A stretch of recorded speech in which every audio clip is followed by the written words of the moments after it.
Welcome to Yelling at Robots, the hot new podcast sweeping the nation.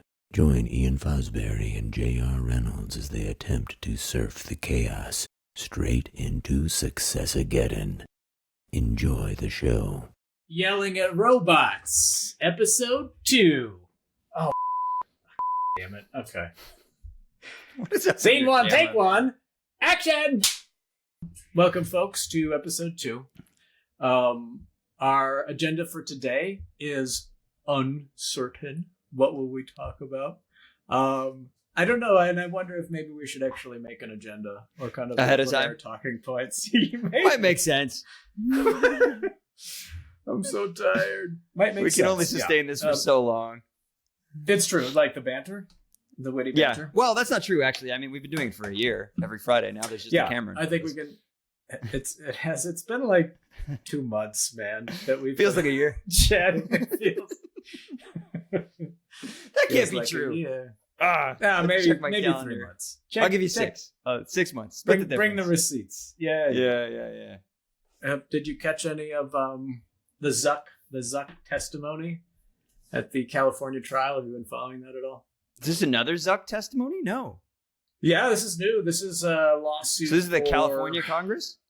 No, it's not Congress. This is a lawsuit. I think it's a civil. It's actually a criminal lawsuit, I think. Criminal? For what? What's the charge? Yeah, breaking humanity, actually. Is it but is he named individually or is it via Facebook? Like, what is it? I don't know. I didn't get too deep into it. Yeah. Well, the whole thing about them like maximizing screen time, right? And knowing about it. Yeah, it's just I do know about this, but I have not followed his testimony. What weird robotic things did he say? The more he talks, the more I'm convinced he's not human. I think an early model. The early model. Yeah, exactly. He's basically the early model of what like Elon's trying to make. He's an Optimus 0.7. Cool. So, what do you want to talk about? Yeah. We got some time. I mean, we could have like maybe one real conversation. We could either talk about what we want to do with the show. Do we want to build something? We could talk about how we used AI this week, or maybe I didn't really use AI this week, actually. Okay, great show. Did you use AI this week at all? I did. What did you do? We had talked about one of the things we talked about that didn't make the cut in last episode was making an app for this bakery. By the way, Bartine Bakery. And if you're in The Hague, please visit Bartine Bakery and enjoy their fine sourdough delectables. So I took a stab at making the app. I just one-shotted it to Claude, Opus 4.6. My directives were, you are a senior developer, a master of XP and DDD, go. And I gave it a pretty detailed specification of the thing. It did a fair bit of research on sourdough bread baking. Oh, okay. Opus 4.6 is pretty scary, actually. Like, how intelligent it appears to be. Or just the level of quality of questions and answers and research that it does. It's really, really well tuned to solicit and build its own context now. I think this is kind of like, I'm wondering and asking myself, like, how much of the effectivity of Claude Code specifically, or maybe open code, is engineering. So kind of like all of the housing and the wiring and the modules and the like, oh, here's how you get context. Here's how you get this. So it's kind of like, but that's real engineering. It's not just throw it over to an LLM. I was reading about that. There was an article I was reading about, like, just how does Claude, like, how do any of these things work? Like, what not so much what is the modeling or the neural network aspect of it? Like there's the actual an application and set of services huge that communicate. And like it actually the whole thing works on this loop that it has to keep through the model, get something back. Does it need to do something? Does it need to get to an MCP? And then it goes back again and it just continues doing that until you eventually get whatever gets spit out at you. Yeah. Yeah, it's interesting. Anyway, so what did it end up making for you? No idea. Never looked at it. Oh, is it still off there? It's still out there working? Still out there building? No, it's done. It finished pretty quick. It's more like, I had set a goal for myself because, again, I've got this Claude Max subscription. Right. I'm just wasting money on. And so I'm like, I got to try to use all my Opus tokens. This is the only thing that will make me feel good. And so I set it this task. No, like at first glance, it looked pretty interesting actually. Like, and it did a lot of, so what was impressive about it was, but I have no idea, like, and it generated a lot of code. So it's like, it's going to take me quite some time to like map this out. And I think it might be interesting. I don't know if you and I have talked about C4 diagrams or like C4. Yeah. I haven't had a chance to actually use that, but that is the like C4 anyways, to actually like program. Oh,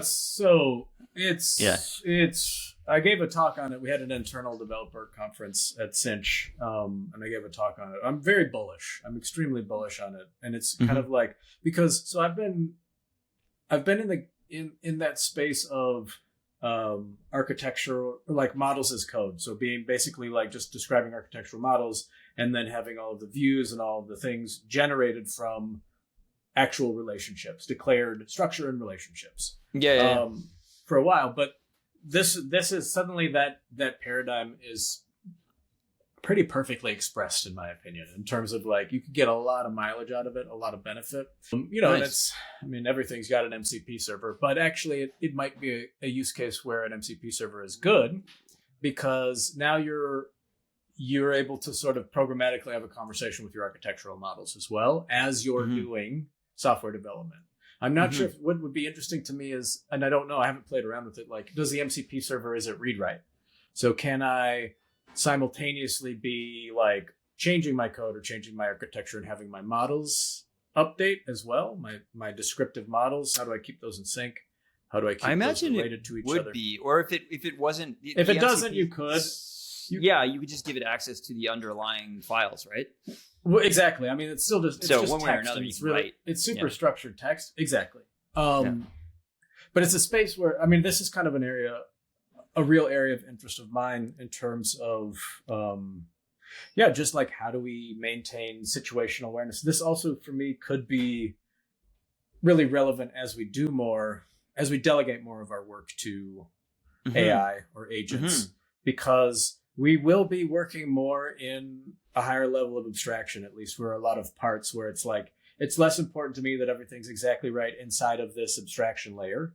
What's important to me is that the abstractions are right, the communication paths are right, everything is correct. And then we can drill in and like adapt and tune things inside of the abstraction layer. And if that box or container in C4 language, like, that's also what we were talking about last week, is that's also, as this gets better and better, it's like, how disposable do those parts become? Can we just have contracts between these things and then suddenly, as long as it conforms to the contract, re-implement it?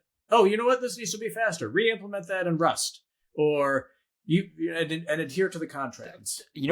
Maybe next episode it'd be cool if we could just look at what your robot built.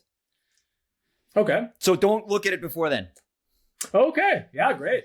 All okay. Right. Don't look at it before then. Yeah, that's a good idea. Okay. All right. And then next week we will look at what the robot did. Okay. And then maybe also explore hooking it up to, like, see what it would feel like to approach an entire code base like this and try and make a like C4 diagram of a thing that we've never seen. What's the over-under on we get angry about a decision it made in the first 5 minutes? I don't get very angry. I think what's the over-under that you get angry? I'll get angry. Actually. And in fact, yelling at robots, like, you're going to be doing most of the yelling, to be honest, actually. I think most of my work is just going to be trying to calm you down and talk you off the ledge. It's like, but Foz, let's try to understand what the robot was thinking. Like, maybe it had a good reason for what it was doing. Like, let's put ourselves in the robot's shoes. Oh, man. It's going to be crazy. There's no excuse! After 100 episodes of this, when Skynet comes online, they're going to have a lot of evidence to take me out and be like, no, but this Josh guy. Who are the first ones to terminate? Yeah, the first one is like, who will be our liaison in our Vichy government, in our sham? Right. Josh Reynolds gets a job, and your first job is execute Ian Fosbury. It's not to execute you, it's to manage your execution. I mean, you're going to be executed anyway. I at least maybe can influence it to be more humane and less painful. Thanks, buddy. I appreciate that. That's my job as a toady sellout to the robot overlords. Robot overlords. It's just like is to justify my own, self-dealing and like, well, if it wasn't me, it'd be somebody else, and maybe this way I could do a little good with it. By the way, folks, in case you didn't know, we're now live on Apple Podcasts, Spotify, and YouTube. Don't forget to smash that like button and hit subscribe. Share with your friends. But on that point, Yelling at Robots, the creators of Yelling at Robots, 2 old men. Oh, there you go. 2 old men. Published by 2 old men. He's figured it out. He cracked it. I did actually. I forgot about that. And I forgot about that, obviously. I'm also an old man. But I did it. So, nailed it. In the next episode of Yelling at Robots, we will review a one-shot generated system for managing sourdough bakery dough production in a live boutique bakery. We'll look at the prompt, we'll see what was built, and we will also attempt to live wire it into a C4 diagram MCP server and see if we could actually generate some information about the architecture. So tune in next time, 1 week from today, probably. Oh, actually, I'm on vacation next Friday, so 2 weeks from today, or Saturday, or Sunday. Amazing. I mean, I don't mind doing it early. To check it out. It actually sounds kind of cool. It's actually. I'm excited. I'm excited, shocked, and surprised. We actually have an idea that we can do. What? Yeah. That's 1 episode down. Let's keep going. Ian, any last words for the audience before we wrap up the show? Smash that like button. Okay, so smash that like button will be your thing. Smash that like button. Yeah, it's my catchphrase. Yeah, it's your. You got a catchphrase. Love it. Yeah, I still don't really know how to end a show, so.